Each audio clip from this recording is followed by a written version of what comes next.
Hello everyone, Litrostorm here, and today I'm going to be looking at one of my favorite series, Total Drama, and trying to fix it. In order to do that, we've got to start with the first season, Total Drama Island, and just rewrite a few parts of it to make it the perfect show it should be. Or at least, the closest I can get. Fans of the channel might know that I've rewritten Island before, but after watching the show again and looking back on that video, I'm not very impressed. I knew I could do a lot better, so I decided to try one more time to fix my mistakes. So yes, I am kind of rewriting my own rewrite.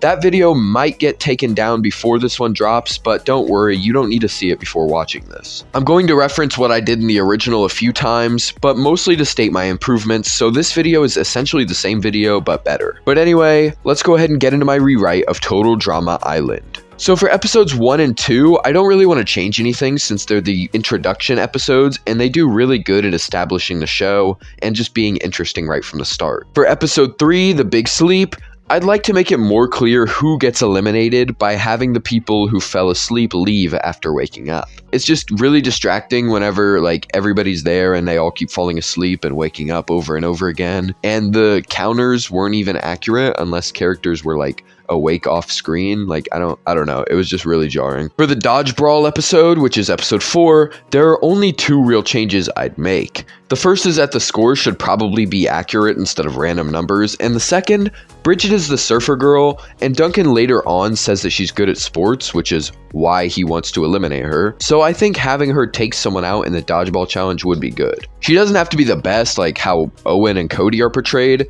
just better than most of the Bass, but peak episode otherwise. In the following episode, instead of having Heather outvote Justin off screen or tie with him, I think we should get a bit of Heather's manipulation on screen. First, in the challenge, when Heather reads Gwen's diary, she thinks ahead a little. She adds some insult of Justin not being that attractive, which he gets offended by. Of course, Gwen didn't write that, but Heather is planning for the elimination ceremony. She knows she's going to be a big target after this one, so she's got to prepare. Also, this gives us the chance to give Justin a confessional, so he has more than 4 lines before elimination. But anyway, after bribing Owen with cake and convincing Izzy that Justin stole her spot in the talent show, Heather now has 5 votes to 4 against Justin, since he wasted his vote on Gwen since he was upset at her for what she said. One last thing, show Lindsay, Beth, and Owen feeling kind of sad that Justin leaves, but Heather does an elbow bump on Beth, making her and Lindsay snap out of it. I know these scenes would mean the episode is longer, but it wouldn't be a substantial amount, so I think it's fine. And if push comes to shove, you can just cut out some of the less important parts. The main reason I made these changes is because I think Heather getting Justin voted off makes a lot less sense, especially if everything happens off screen, so I'd want to show at least a little bit of it. And also, I think it helps to better set up Izzy and Heather's alliance going forward whenever she returns. And also, everybody there that votes off Justin literally loves Justin besides Izzy, so it's just really weird that they would all just vote him off and then nobody even has anything to say about it. Skipping ahead to episode 7, this is a really good episode for the most part with a few problems. Gwen's timer isn't accurate, which really bothers me, so we should probably fix that. But also, Tyler is given 2 challenges of his fear, and he completes both of them. Chef gives him a fried chicken, which he eats, revealing a live chicken under the skin. But he ate it, right? So why does he get another challenge? When told to sit in the pen for 3 minutes, Tyler gets in and doesn't leave the pen, so why doesn't he get a point? Is it because he was scared about it? If so, Izzy and Owen showed fear on the plane but still got the points. Jeff also runs away from the hail but doesn't get a point from it, so maybe it's based on overcoming the fear, as Lashana, Cody, and Harold don't get points despite facing them either. But if that's the case, Tyler still did both challenges. If you don't want to count the first one, that's fine, just say it was a joke. But he stayed in the pen, so he should get that point. So I think that's what should happen here. This then puts pressure on Courtney, as Chris offers triple points if she dives into the jelly, and because of Tyler, the score is 4-7. So they could totally tie it up if Courtney dives. She still refuses, and the vote comes close, but most of the team votes for Tyler. Jeff and DJ are tight with Duncan, and they don't want to vote off Courtney. Bridgette feels bad about killing Courtney's violin, so she also votes for Tyler. and with their 4 votes combined with Courtney, they vote out Tyler. You can still have everyone make fun of him and make him a joke, but at least give him the point that he earned before he goes away, and just make it very clear that it's literally Courtney's fault that she lost, and the only reason she's there is because Duncan likes her. Okay, so the next change I'd make is kind of more of a general rule for episodes 8 through 11. Sadie actually makes it pretty far, surprisingly, but she never does anything. She began to overcome her need to have Katie around in episode 7 when she faced her fear with Lindsay, so I think it'd be cool to expand upon that a little bit. Make her actually help out a little in some of these challenges, or at least give her some lines. She lasts 5 episodes longer than Katie and hardly does anything, which is why people don't actually remember her much in Island. You can change that and totally make her stand on her own before messing stuff up with Courtney and still being booted. It doesn't have to be significant, just giving these smaller characters some moments and growth before they leave goes a long way, especially if she's going to make it all the way to episode 11. Alright, on to episode 12. In my original rewrite, I had the ballot box be the normal way everyone voted instead of the confessional in order to make Harold rigging the vote make more sense. However, I've come to realize that I like the idea of the confessional voting a lot better. So I think I'd just have Harold's vote rig be shown through a flashback of him messing with the cameras and editing most of everyone on the team to say Courtney's name. Obviously, you'd have to give every member of the Killer Bass some confessional where they say Courtney's name, but that's not a big task. You have literally 11/12 episodes to do it if you include this one. But if you do think that this is a little too much, I guess the ballot box is fine, just introduce it later, but personally I think that this is a lot cooler. On to episode 15, another thing I've grown to like much more since my last rewrite was Courtney's portrayal in the later seasons, besides the latest season. I had originally said that she became worse after Island, but I just don't think that's true anymore. She only gets better as time goes on, except for All-Stars. So I'm still gonna have Eva and Izzy return and save Courtney for action. Sadly, this means Eva gets booted in the same episode, but I can live with that as I have plans for her in the future. Also, for some reason, Duncan thinks Heather eliminated Courtney, but this is like never mentioned again, and Duncan even gets into an alliance with her later. And that also only lasts 1 episode and is never mentioned again. Like, what is going on with them this season? I don't know. So scrap Duncan voting Heather off here, it's stupid. Also, another person voting for Heather for no reason. Eva comes in hating Bridgette with all her heart and then votes for Heather. What? Yeah, no, make her vote for Bridgette. Or at the very least, if you do still want her to vote for Heather, because she has that grudge against her for what she did to her, then why is she going after Bridgette all episode? Have her go after Heather, and then you can keep it consistent with her vote, and also, it makes it a bit more interesting because now Heather is like the big antagonist, but an even bigger antagonist shows up and everyone realizes, yeah, no, we gotta get rid of this guy. Or girl, you know. You could still make her not like Bridgette, but just like don't make her the main focus, make it Heather. Heather and Izzy should probably have some kind of interaction where Heather convinces Izzy to join the alliance because she kind of just does in episode 16. Like, they hint at it previously when Izzy helped vote out Justin, but it really seems like Izzy is only there to help Heather's vote. But maybe you can add a confessional where Izzy says that she's happy Heather recruited her because she needed allies. I don't know, just something to add more credibility to the fact that Izzy isn't crazy. Also, the keys need to be random in this challenge. It doesn't make any sense for Heather to just randomly choose the right pick in order to get immunity. You can have Izzy or Lindsay open the chest with immunity, but Heather convinces them to give it to her. And since this is the episode where Trent goes, I think I should address something that kind of happens in the season that I think is really weird. Gwen just can't decide whether or not she's like upset at Trent or whether she really likes him. And that's weird. Like, you should have Gwen dislike Trent for leaving her in the sand like for a couple episodes after that one, but you shouldn't have it like fluctuating, like every now and then she's like fawning over him and then every now and then she's like, geez, why did you leave me bare? Like, you know, I don't know, it's just really weird. It'd be much better to just slowly show her regrowing that love that she had for him. And then when she finally has it all the way back and they're about to actually go steady, Heather comes in, ruins everything, and Trent gets booted off. As for episode 17, this episode is peak, but the one change I'd make is to set a time limit so that Lashauna's home base victory makes more sense. If anyone can tag it at any time, I'm not sure how so many people lost the challenge. I guess another change I'd make is that the votes are questionable here. Heather and Lindsay voted for Owen, and Izzy agreed to help. Lashauna, Gwen, and Bridgette voted for Duncan, who teamed up with DJ and Owen to vote off Bridgette. So it should be a 3-way tie with 3 votes, and Jeff is the tiebreaker. But Jeff reveals that he didn't vote for Bridgette, so why is she the one going? Surely it would have to be a 3-way tie, as if he voted for Duncan or Owen, they'd have the most votes and they would get voted off. So Jeff likely voted for someone who had no votes. So then my question is, why is Bridgette eliminated if it's a tie? Well, here's where my rewrite comes in. I'd like to add a scene that indicates that Izzy flipped her vote onto Bridgette, thus making it possible for Owen to receive the second to last marshmallow since he only got 2 votes. Maybe it could be a scene of Izzy flirting with Owen, subtly asking who he's voting for, and he reveals it's Bridgette. And she just says, good to know. Once again, just making it pretty obvious Izzy is not crazy, and also shows that she's actually really smart. Plus, it's my own headcanon that Izzy flipped her vote in canon anyway, as I think it just makes the most sense, and maybe one day I'll make a video on it since it has a lot of explanation to it. So I think just making it more obvious here instead of the votes being like really weird and you having to do all the digging that I did to figure that out, it's just really weird. So I would rather just show it on screen. Episode 18, That's Off the Chain. Okay, so the challenge rules in this episode are so bad that even in my first rewrite, I still couldn't make it better, and a lot of you guys pointed that out, so here I am to try again. My initial changes to the challenge stay the same.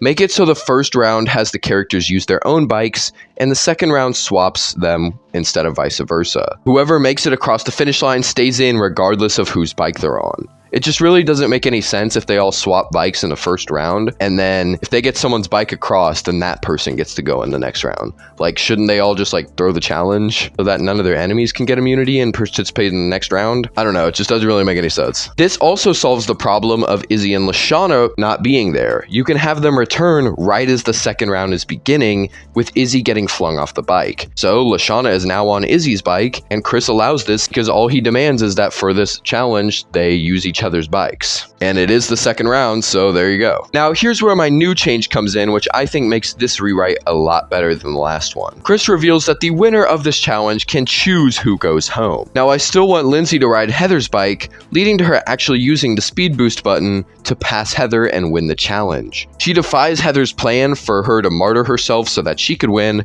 and this causes Heather to yell at her after crossing. Lindsay apologizes, just saying that she wanted to win a challenge for herself, so Heather switches to good cop mode. She'll forgive Lindsay if she gives up her vote so that Heather can make the decision. Lindsay agrees, and Chris gives this the okay, as he doesn't really care either way. Heather then thinks it through for a second before telling Chris that she chooses Lindsay. Lindsay gasps in shock, and Chris himself is surprised that Heather made that choice. Lindsay protests, saying, "Wait, but I won, right?" Chris confirms this, but there wasn't any immunity for winning. It was just the decision to vote anyone they wanted off. She could have chosen to boot herself if she wanted to. Lindsay then starts breaking down at this like how she did in the show, and Heather just reminds her of how many times she's defied her. Lindsay did help lock her in the fridge and didn't listen to her in this challenge. Plus, you can tell that Lindsay is becoming unsure of Heather in the few episodes before this one. So now Heather's just gonna toss her to prevent any further slip-ups. This then prompts Lindsay to tell Heather off before saying goodbye to everyone and leaving. And that's the episode. I personally think this is a much better improvement, and everything here makes a lot more sense than it does in canon, where Lindsay literally gets voted off for getting second place. Here, Lindsay wins, but there's no immunity, it's just the choice of who you can vote. And through her manipulation, Heather is able to convince Lindsay to give that up, so Heather is ultimately the one that still brings Lindsay's downfall, even though she rightfully won. So you can say that this is unfair still. However, it's a lot less unfair, and even it being unfair works for the narrative because it means that Heather herself is bringing about Lindsay's end. Here, it's actually unfair because of Heather and not because of Chris's stupid idea for a challenge. So yeah, if you don't like this version, you're lame. Episode 19, Hook, Line, and Screamer. I think DJ's elimination in this episode is kinda lame, but also in character.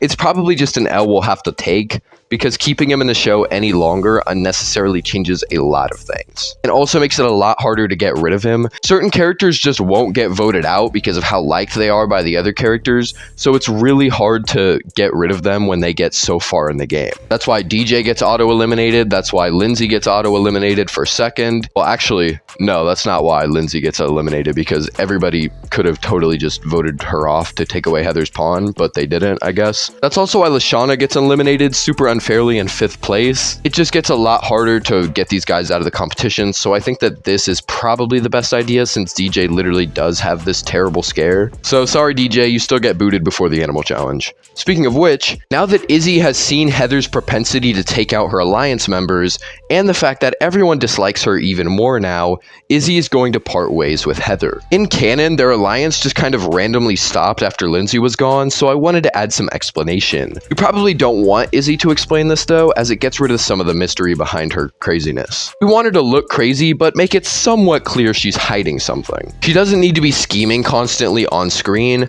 That off-screen stuff adds intrigue and questions the audience can think about even after they watch the show. Now, as I previously mentioned, Duncan and Heather's alliance is really lame, but they have a cool dynamic that could make a lot of sense. So here's my pitch for this episode. The guys are still outnumbered 4-3, and the girls now know of their alliance. In the following episode, Duncan votes Jeff off for not being loyal and voting with the alliance, so he's clearly not too trusting of him. And Owen is the one who spilled their alliance in the first place, so Duncan is pretty ticked. He wants the guys' alliance to work because it's the best play, but with DJ gone, he's the only one taking this 100% seriously. As for Heather, she always has a huge target on her back, and without Lindsay, she no longer has a shield to protect her from everyone. So if Duncan can get Heather into a temporary alliance, he can use her vote to get rid of another girl and even the odds. And this is the perfect motivation, I think, for Duncan teaming up with Heather. All you've got to do to make this work is show some sort of confessional where he says he's not sure who to trust because of Owen and Jeff's screw-ups.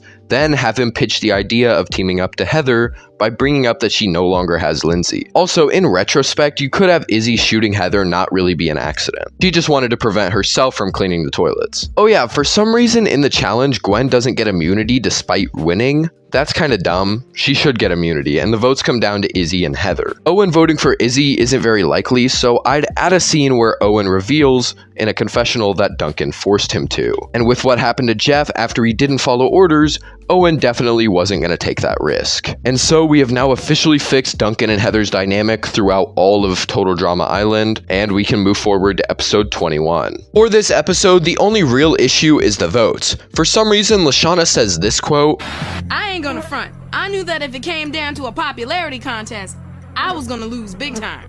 I had to vote off Heather." Heather isn't a threat in a popularity contest. Nobody likes her, so that's a really weird statement to make. So here's likely what the votes shake down to. Heather and Duncan obviously voted for Jeff, and Lashana voted for Heather, so that leaves Owen, Gwen, and Jeff. Gwen likely didn't vote for Jeff, so the most likely choice is Heather. But if Heather got 2 votes and Gwen got 1, why does Heather get a marshmallow first? Maybe Gwen voted for Owen, which is why he's 3rd last despite Lashana voting for Heather? Owen would need 1 vote to fill that spot. Or maybe that was Jeff who voted for Owen. No, here's the real solution. It's almost certain Lashana got no votes since she got the first marshmallow. Duncan might have received a vote from either Jeff or Gwen due to Gwen being willing to vote off Duncan previously, or Jeff being afraid of Duncan. If one of them voted for him, the other likely voted for Owen. We already know Lashana voted for Heather, so all 3 of them getting 1 vote explains the order in which they receive marshmallows. It's just random based on how they all got 1 vote. Gwen is 2nd to last here, so she must have gotten a vote too. This is either from Heather or Owen. Take your pick. So now all 4 of them have 1 vote, so Chris just chooses Gwen as the last one because it causes tension. Her and Jeff just became friends and now one of them is going. And then 2 votes are left for Jeff. Duncan for sure, and either Heather or Owen, whichever you won you didn't think voted for Gwen. Geez, that was a huge explanation, but it matches the amount of effort I put in to try to figure out a way all the voting orders make sense at all. Now time to make my own order. Lashana and Owen get the first 2 marshmallows, followed by Gwen and Duncan. This leaves Heather and Jeff, which results in Jeff being booted. My reasoning is that Duncan got Owen to vote for Jeff for betraying them, and Heather is trying to think of popularity. Jeff is well liked by everyone, so he needs to go, which is kind of what was implied in the episode. Lashana still votes Heather, just without that weird line, and Jeff votes for Duncan because he's scared of him. Gwen's vote is also for Heather, which is why she's bottom 2. So that's finally done. Next episode. Aside from hot capture, having a really good follow-up to what everybody's been doing, and just really showing us all these characters that we missed out on screen time for, its elimination is probably the worst one ever, just to keep Heather in the game. If given a real vote that wasn't going to be plot armored and contrived, everyone would have obviously voted for Heather, but there's a way to fix it and still keep Heather in. You just have it be a challenge. Each current player gets one person who had been eliminated before to represent them, kinda like in World Tour, but this time, the losing representative gets their guy kicked. So who should be playing for who? I think Harold, Trent, and Courtney are obvious picks for Lashana, Gwen, and Duncan. For Owen, the cast would likely be looking at Izzy, and her still being mad at him says fine and just does it. As for Heather, she's got no one, so Chris just reminds him that if they lose, Heather gets the boo, and Eva immediately takes that spot. So the 5 compete in a kinda short challenge until Harold fumbles and loses, meaning Lashana is booted. Still sucks that she couldn't get any farther, but this elimination is leagues better than the canon one. Plus, we get to give more screen time to some of these characters. And in World Tour, it adds more to the I'm winning this song between Harold and Courtney. Their rivalry just kind of expands since they're already facing off here as well. As for how long this episode would be, I'm sure if you cut out all the flashbacks and unnecessary scenes, we could fit a short challenge in. Now, what is this challenge? I don't know, just something Harold would mess up in before Eva intentionally loses. So probably some sort of physical test. Also, Izzy helping Owen here shows that she is forgiving him slowly, which just helps to explain why she helps him in the finale. Oh yeah, Justin doesn't say anything here. Make him say something, please. Alright, for episode 24, it always made no sense to me why Gwen worked with Heather in this episode. She could have easily worked with the guys secretly, so long as they voted off Heather and not her. She'd be helping them win a challenge which would make them like her more, on top of the fact that she already had mostly good interactions with Owen, so Duncan would be the only wild card. But even he had a failed alliance with Heather that only ended up making him do all the work. This would have been far more in character for her rather than Duncan getting this elimination that just feels a bit contrived. Like, Gwen and Heather teaming up is really cool, but like, there's just such an obvious way around it. I don't know, maybe I'm just like armchair playing the game, but I don't know. To me, this seems kind of basic. So I'd probably have Gwen and Heather team up,